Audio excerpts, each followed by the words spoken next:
rating goes up quite a bit. Yeah, I think it's a very fair point. Sure. All right. So there is your offensive ranking breakdown. We'll probably end the show there. Let's hit a couple in the chat here. Taylor Bell says, what happens if LVN's not a starter and he plays better being a rotational guy? And Matt did say he wants more great players to make coaches look great. I think it's a big misconception, Taylor, that people, I think in this Madden era, and especially fantasy football, they want the guys that are on their roster to be on the field at all times. I think people truly don't understand how many teams rotate their edge defenders. And then when you look at the teams that don't rotate them, like your Max Crosby's and your TJ Watts, as good as those players are, look at how often they're hurt, Jacob. You know? And all it takes is your top edge defender going down. Now all of a sudden you're dipping into that rotational aspect, being your third or fourth best pass rusher on the team. So I think that, again, this doesn't surprise me that they have such a heavy rotation because it's been going on forever. Like when Matt LaFleur took the job, it was Mike Pettin was the DC. Heavy defensive line rotation there. I remember people complaining about it, going, Mike Pettin in this rotation, blah, blah, blah. Okay, Matt LaFleur is the head coach. They changed to Joe Barry. Same exact rotation, right? Maybe not exact, but, heavy rotation on defensive line. They changed to Jeff Hafley. Same exact thing, right? So we've got to stop blaming the DC for these heavy hockey line rotations. This is a Matt LaFleur thing. And I'm not saying you should blame Matt either. Look around the league. You'll see other teams doing it.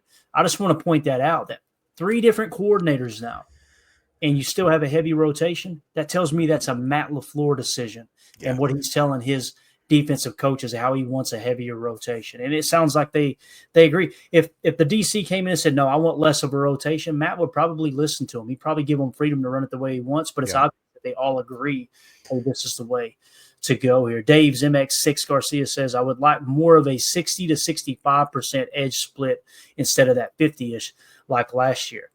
I wouldn't have a problem with that. I was going to say, I agree with that.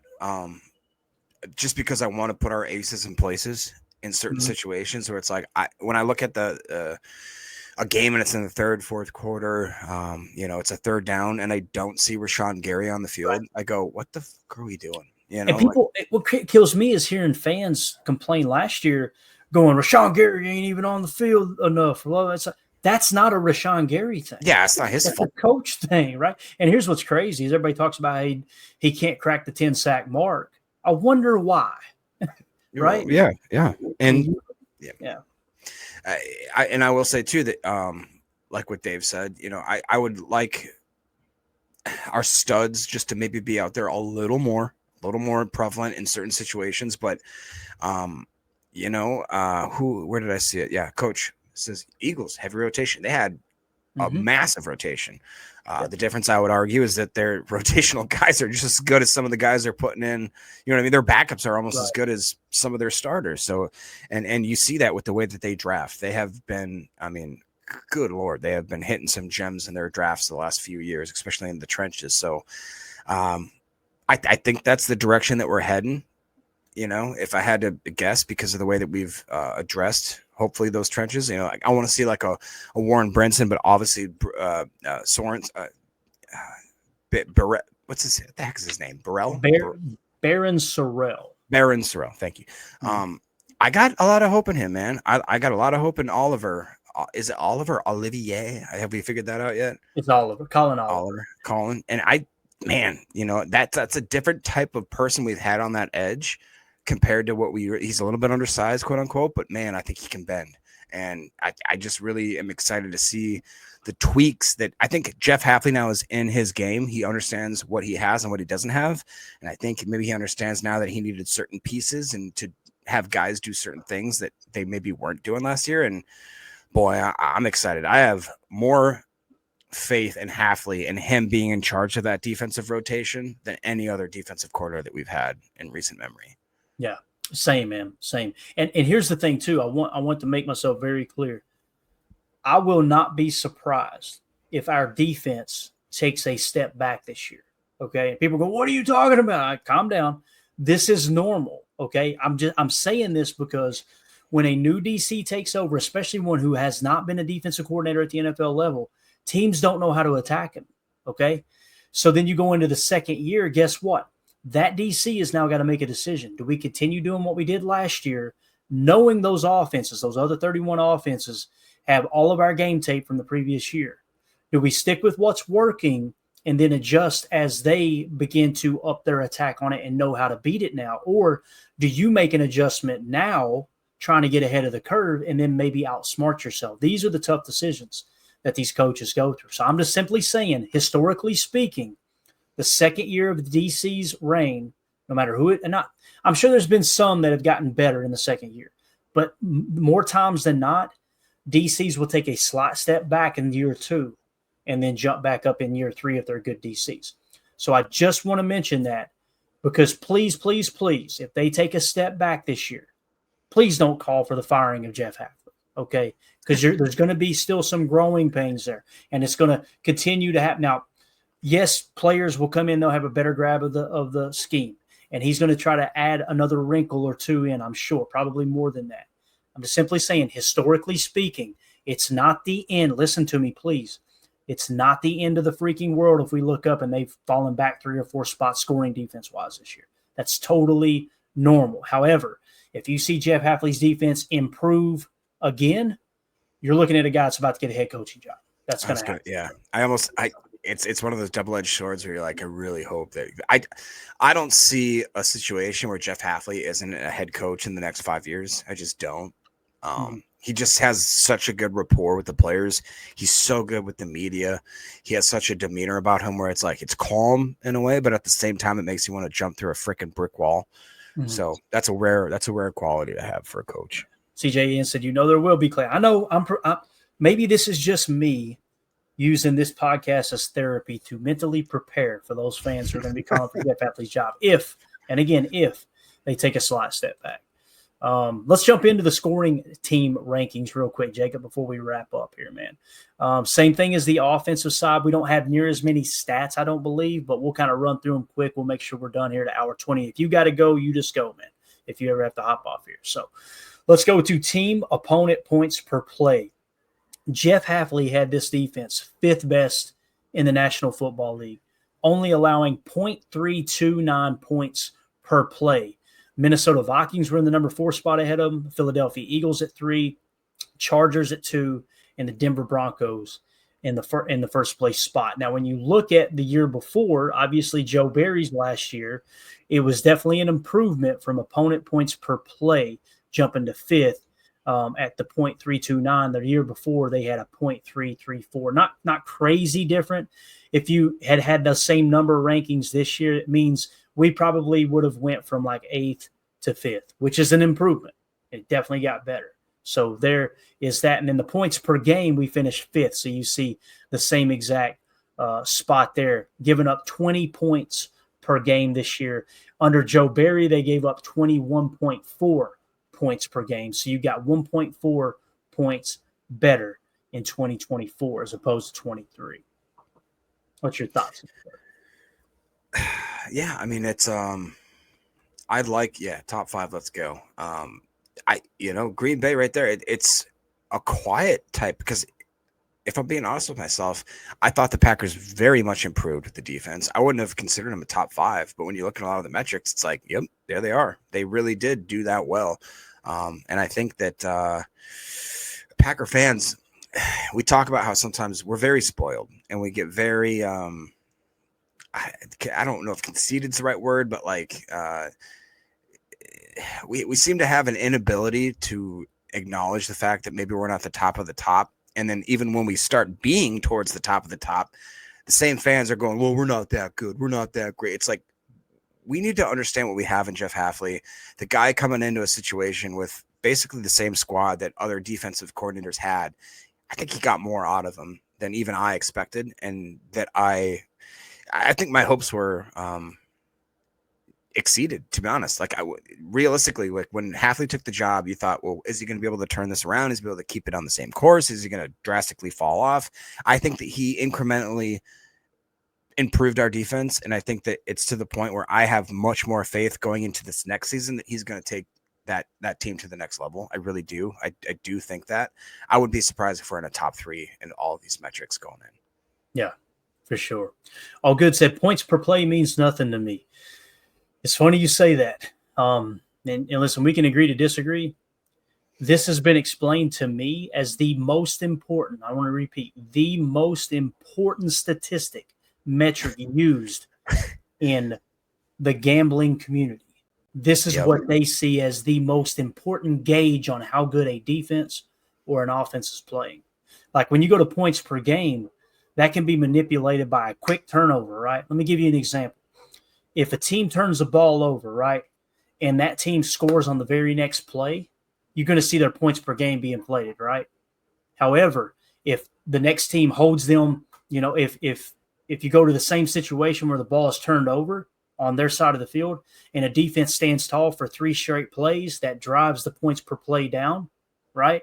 And then, of course, the 3 points they have to settle for as opposed to the 7 where that team scored real quick because they got a turnover inside the 5. That's why points per play is way more important than points per game. Yep. But again, I started using this metric about 6-7 years ago because people in the gambling community told me if you do not have a bead on points per play, you're going to get your ass handed to you in the gambling game. So just keep that in mind there. So points per game, it's important. Don't get me wrong. But you're not going to be able to convince me that points per play is less important than points per game because points per game has points per game baked into the recipe. You're just getting a little bit deeper wrinkle with the points per play. So I was very, very thankful when they turned me onto that metric. And sure enough, man, you can really get a great lock into how games play out. And we know that's what it comes down to is the final score. And ultimately that's what the gambling community is all about. It was really, really cool. When that got uncovered, it was an aha moment for me. So again, we can agree to disagree on that, but yeah, this is why I'm just flabbergasted that you don't do fantasy football, man. I feel like it's just why I don't do fantasy football, Jake. I found myself not worrying about how the game ended. It was more about, God, I need him to get another touch. I need him to get another carry. I need him, and that's not football to me because. Think of it this way. How many times have we seen a running back break off a big run at the end of the game and then lay down on the 1 yard line? And that crushes you. And the fantasy community is like, this is garbage. And I'm going, that is an unselfish player doing what was best for the team. And on one side, this community is looking at it as a negative. That's just one little blip on the radar. Or I've heard stories of how a quarterback takes a kneel, and because the point system is so drastic, they lose by like 0.1%. You're like, oh no. Same thing, man. Yeah, and it was at Holmes. Yes, Clay. To me, it's a perversion. LOL. So to me, it doesn't feel like real football. Now, I tell you what I do enjoy is like DraftKings. If I sit down on a Sunday night to watch a Sunday night game, I'll go, you know what? Let's see what the overs and unders are. All right, let me throw a little parlay together, right? Put a little action on the game. My old ass falls asleep. I wake up in the third quarter and go, how many yards does he got? That's kind of fun. But it just kind of ruins the game for me a little bit. And again, I'm not knocking fantasy. One thing I love about fantasy, Jacob, the main thing I love about it is seeing how excited people get over their fantasy football leagues. It was an absolute blessing last year watching the PTA group do their fantasy football league. It was so fun watching the banter and keeping up with the rankings. I love that aspect. It's just something that I'm over here charting, you know how I am with the game. I've literally got the game on mute, guys, when I watch the Packers play. Unless it's like someone I really, really like calling a game and I'm charting the game.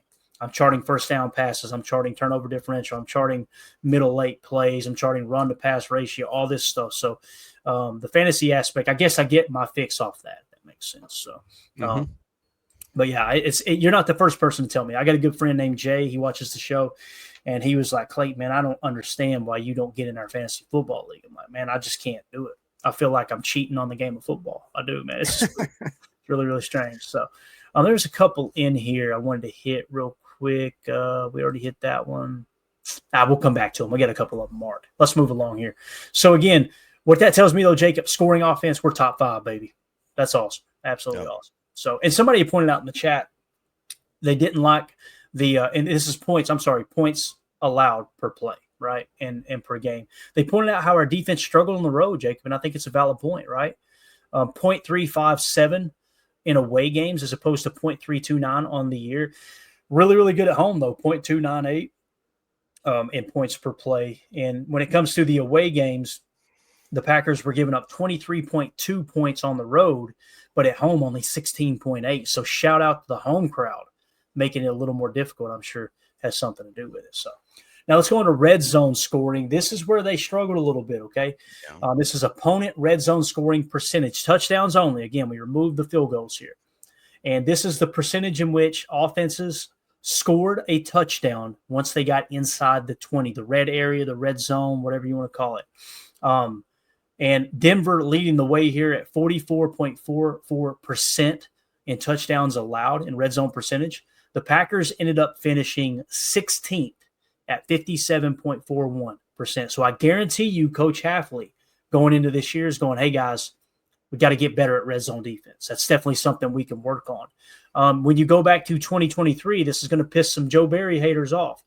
Remember what we talked about with that quarters coverage, right? It's bend but don't break, bend but don't break. Once you get into, when you play a lot of zone match, once you get inside the 20, that field really shrinks, right? And that's where you can be a little more aggressive and you're going more out of the realm of what you did all the way down the field. You're allowing them to take the little dink and dunks, dink and dunks, dink and dunks. But once you get inside the 20, you're out of room, buddy. You got to settle for a field goal. The reality is Joe Barry, his red zone percentage was 53.97 in like top 5, top 7?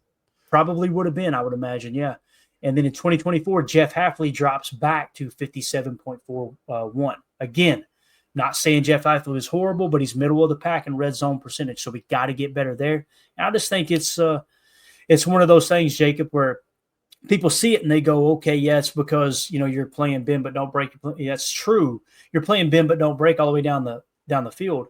But then once the field shrinks, you adjust your defense as opposed to Hafley. He probably adjusted in the altar. If you're being a little more aggressive with how you're playing there with way less quarters. We played a lot of cover 6 and a lot of cover 2 is what we did last year, zone defense. So you probably played a little more man in the red zone, getting a little more aggressive, and that's probably why you gave up more points. Yeah, and I'd argue, too, that we got better as the year went on. If you look at the last 3, that number goes to 44.4. You look at the last game, bruh, 25%. I mean, we turned it on. People talk about, I was going to say, like, people talk about how, I should say people don't talk about how much we actually gave them a shot, man. We played them harder than the freaking Super Bowl team did. You know what I mean? Yep, I agree, man. Completely agree. All right, moving along. Let's go to first quarter. How did Jeff Hafley's defense do first quarter? He's a scheme guy. He's a game plan guy, and it showed up big time. In 2024, they only allowed 2.8 points per game in the first quarter, second best in the league, tied with Baltimore. Only the Chargers were better. That was a drastic improvement from the 2023 numbers where they were at 3.4, right? Now, moving on to the second quarter, the Packers finished significantly lower, 24th at 8.2 points allowed in second quarters. They fell from 6.2 under Joe Barry to 8.2.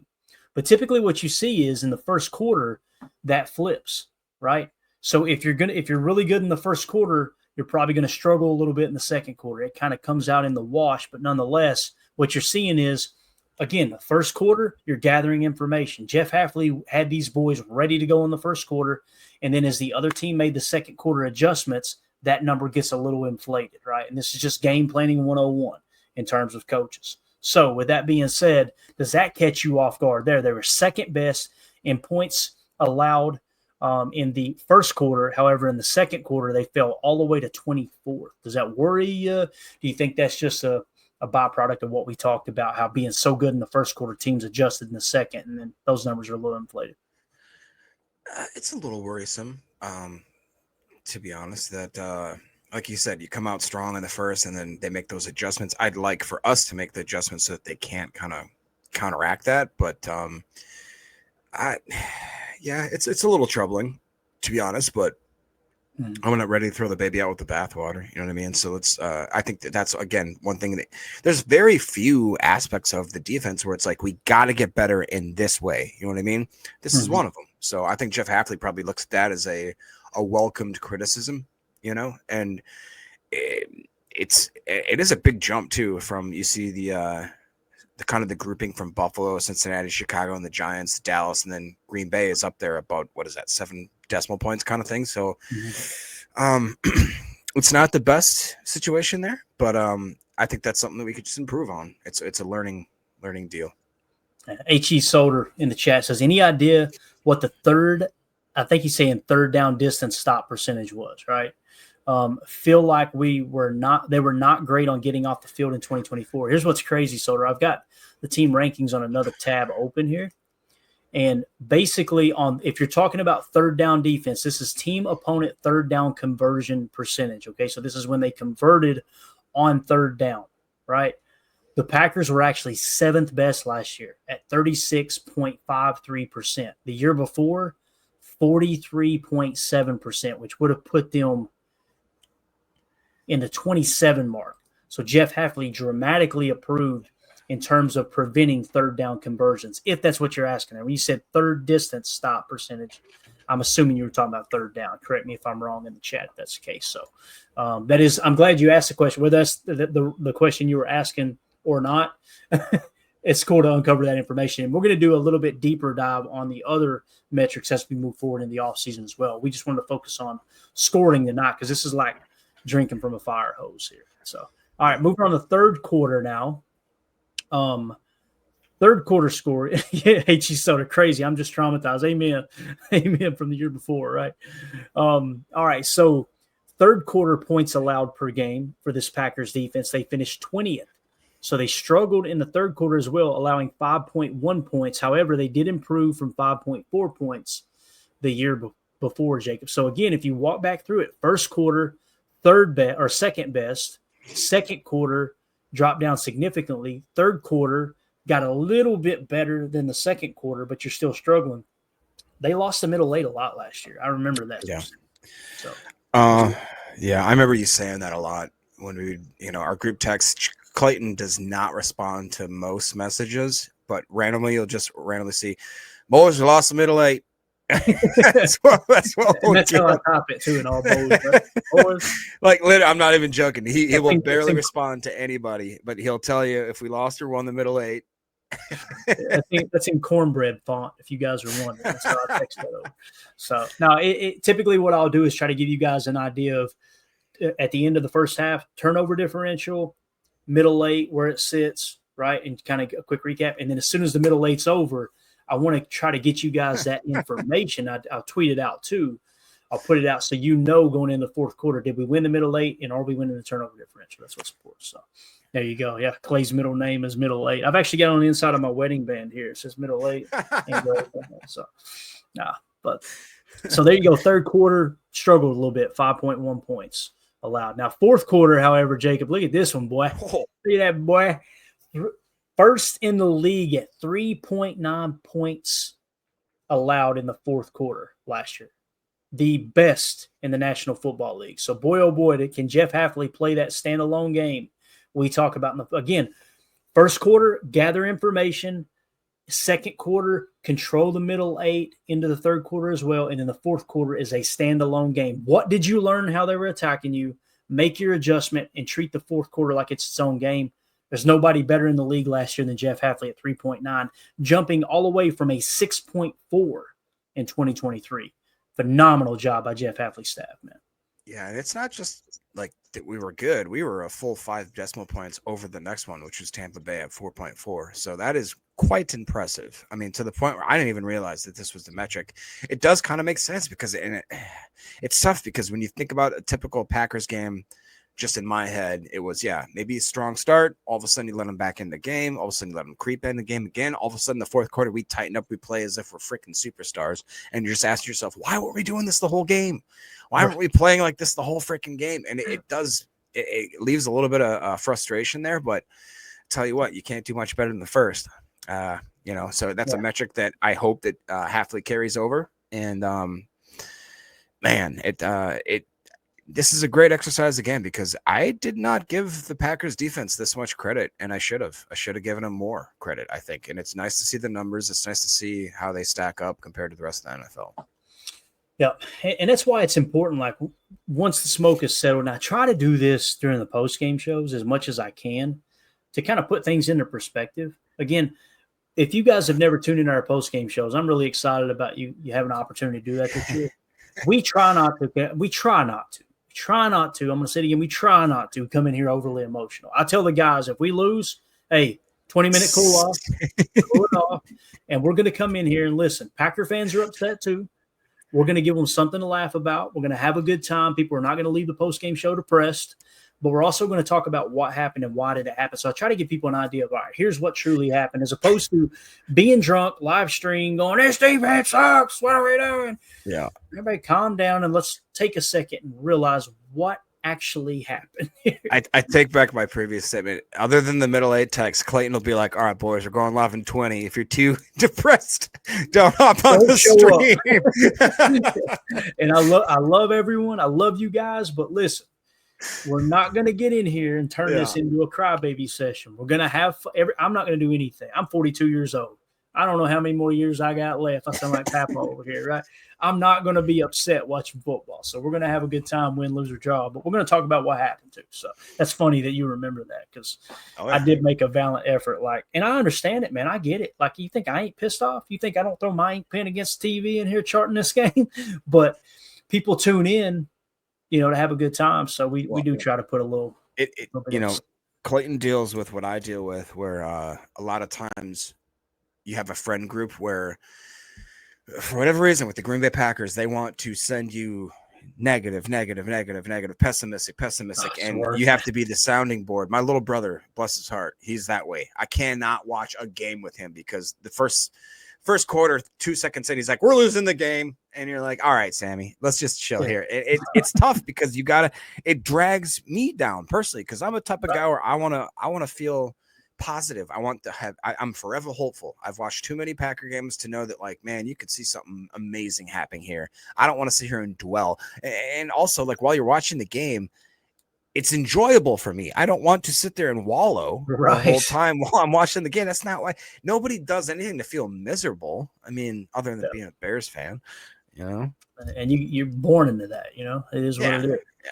No, but it's so true. Like, I tell people, I wait. Like, right now, it's May. It's May 25th. Guys, I'm sitting down here counting down the days. I cannot wait till football season. Oh, my gosh, man. I can't wait till football season. Like, I can't wait till mini camp this next week, right? We'll be 2-3 days away. Then I can't wait till OTA, the mandatory mini camp. Then I can't wait till training camp. Then I can't wait till preseason regular. Like, I'm waiting all year long for this. I'll be damned if I'm going to wait all year long and then be pissed off and depressed during the football season. Not going to do it. Not going to do it.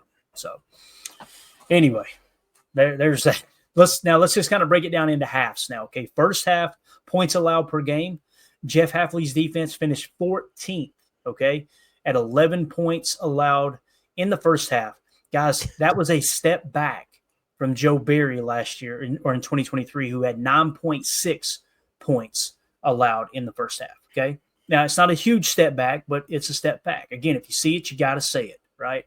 Now, when you go to second half, however, 5th best. And that's when it probably matters the most, right? Now, again, when you look at how the Packers finished with 11 wins, and we know that Jordan Love struggled at times, remember that stat we talked about, his passer rating when trailing?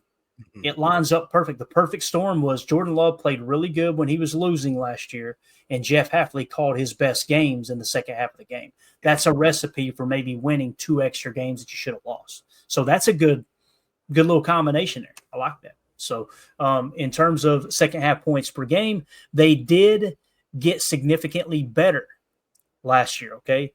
In 2023, they had 11.7 points allowed in the second half, and then under Jeff Hafley, they climbed to 9, which was 5th best in the league, or dropped down to 9 points allowed, which is 5th best in the league. So if you were to say, Clayton, you got to choose, you're going to either have a defensive coordinator who's going to be better in the first half or the second half, I'd probably choose the second half, me personally. Because you're going to feel like the defense is going to clamp down, and your offense is going to have an opportunity to come back and win the ball game. So you'd love it to be all 4 quarters, but, that's the way it goes. That's life, right? Sounds like life to me. So yeah, definitely. Anything else, Jacob? Anything else stick out to you, or any other comments you want to make before we get ready to wrap this thing up, man? Yeah, Okay. Doc says, did the beard get his ass tat yet? Inquiring minds would like to know. Look, it's gonna happen. I'm not a guy that's gonna. I don't shy away from tattoos, first of all, and a bet's a bet. I'm trying to lose a little weight because right now I feel bad for the person that would have to tattoo my fat ass. But it's gonna happen. He's delaying the tattoo in honor of the artist because he doesn't want the tattoo artist to have to deal with like the cheek. I gotta shave. It's a whole thing, No, I'm gonna do it. I have too many. My cousin is a very good tattoo artist. I have one of my best friends who's a tattoo artist. I got another second cousin that's amazing in LA. It's gonna happen. My butt's gonna get. Never mind. That came out wrong. Don't clip it, Tim. Yeah, he will. He will. Yeah, he will. All right, let's go to the chat here. Holmes says, this was one that was marked earlier. Packers needs to commit to crushing teams, just demoralizing them by halftime.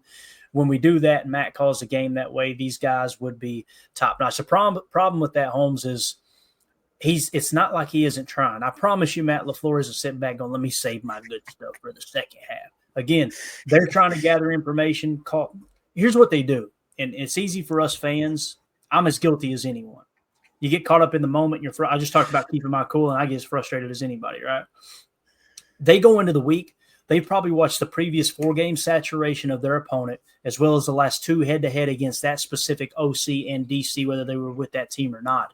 And they put a game plan together on how they're going to attack that team based off of the information they have at hand on how that team, that coordinator on both sides of the ball tried to attack them, right? And then when you come out in the first quarter and you launch that game plan into effect, you got your openers, all that. If it's not working, then you got to make that adjustment in the second quarter, right? That carries over into the third quarter and then the fourth quarter standalone game. I promise you, Holmes, Matt LaFleur is not going, let's just wait before we put our foot on the pedal, right? They just don't call games like that. It's a boring argument or a boring response, but the reality is the other team gets paid too. That's just the way it is in the NFL. So let's see here. Deadfish says, luckily teams tend to take OCs as head coaches lately.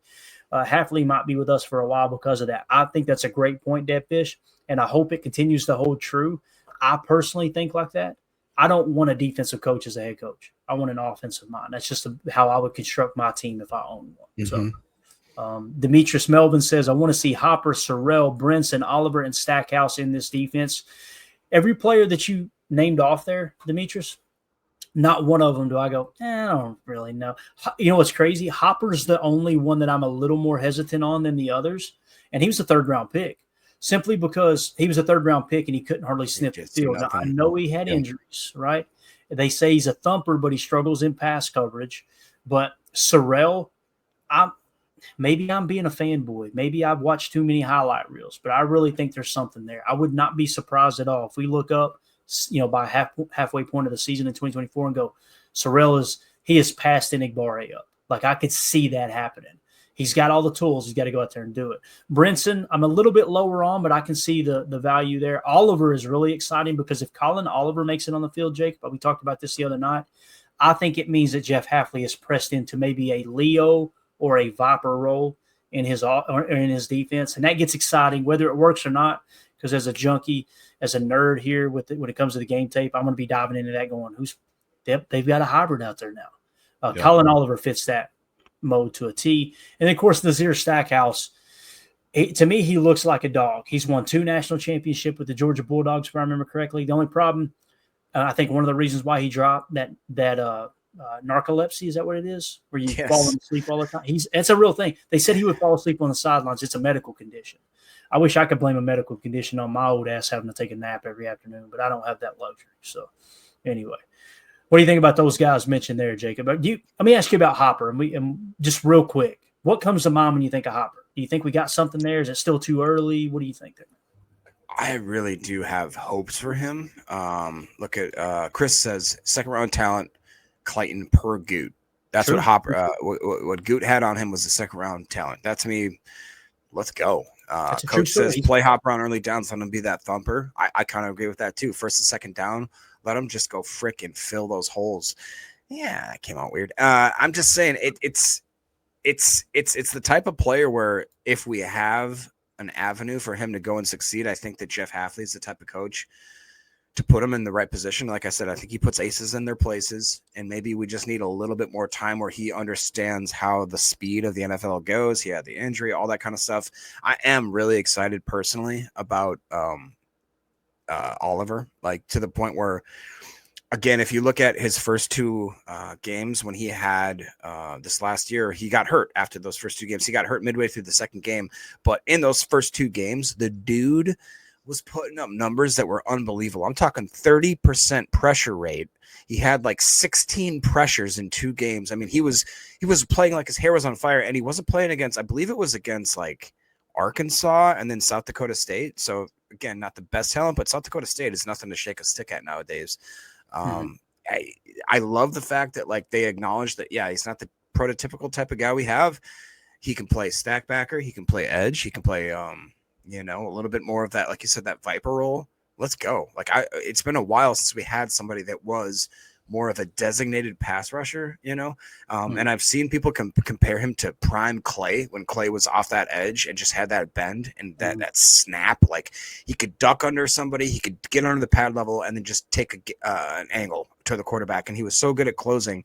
And if you guys watch, I'm telling you tonight, when we get off this, look at Oliver, look at his highlight reel, not even just the last year, but the year before. He can get it, dude. He can bend and he plays very well in space. So yeah. I'm quite excited for him to bust up that defense right there. If we wasn't way over on time, I'd say let's just tee up the Collin Oliver chalk talk right now. I got it ready to go, bro. It's the thing that stuck out the most to me with the Collin Oliver tape is instincts. Whether he's rushing the quarterback or dropping into coverage, that dude, he is so spatially aware. And I don't know, his play rec is just through the roof. And that's at the college level. Got to take that into consideration. But I think that is something that's very, very important for sure. So, all right, moving along here as we get ready to wrap up. Some sad news here from Coach Lynn says, did y'all hear what happened to Julian Fleming, the wide receiver from Penn State that we cut for failing his physical? Sounds like, and again, I'm going to say allegedly, not out of disrespect to you, Coach, but anytime we hit stuff on live on the show like this, we don't have all the details and this and that, but it sounds like there was an ATV accident that killed his girlfriend and seriously injured himself. Man, that's so Coach, I guarantee you as a coach, you see that all the time, right? Like you hear about it, not just probably from your team necessarily, but from other teams where guys get out there and they, maybe make a bad decision or just have a horribly unfortunate thing happen and it completely changes the trajectory of the life, man. It sucks so bad, man. So bad. So thoughts and prayers out to Julian Fleming and obviously that young lady's family if that did prove to be true there. So sucks, man. Yeah, unfortunately, it looks like it is true. I looked it up. Like you said, man, you go from having arguably one of the best moments of your life being in the NFL to having something so catastrophic happen. It just reminds you that you got to take each day one step at a time, be absolutely thankful. And, it's sometimes just the world is it's a hard place, so that's where, again, like we sit here and we talk about football every day. You know what I mean? Like as if it's something important. It's not, it's a luxury that we have. Again, tying it back to Memorial Day, man, we get to sit on here and goof back and forth talking about this or that because we have a freedom to do so that was paid for with someone else's blood. And I think we need to remember that. Yeah. So again, man, thoughts and prayers out to both their families, and hopefully Fleming's all right there, man. That sucks bad. So ending it on a little bit better notice, Coach Lynn brings it back around here. Says OTAs are here on Tuesday. Let's go. I'm excited about it, guys. We'll have the guys back out there. I think the media will be available for some of that, so that'll be cool. They'll get to meet with the players. We'll also get a couple clips of them running around in their underwear, catching balls and stuff like that. So it'll be an exciting time, and really, really excited about training camp. One of my favorite times of the year. We did this last year, Jacob, especially on the Saturday training camp practices where the media is there giving updates, and we just do a live stream during the training camp. I love that, man. Have Twitter pulled up, hitting on the stuff in real time. I remember that last year was absolutely awesome. So yeah, I would bet too that when Tim gets back from his vacation that he's probably going to be right up in there too, giving us some ground level type reporting there. So I'm excited about that. Yeah. All right, guys, that'll do it. Appreciate everybody hanging out with us. We will be back tomorrow. I kind of like this 6:30 p.m. Central start, getting us out here a little earlier. We may try to do that a little more consistently, Jacob. Did that work for you tonight or not? It worked tonight. Usually I get off work at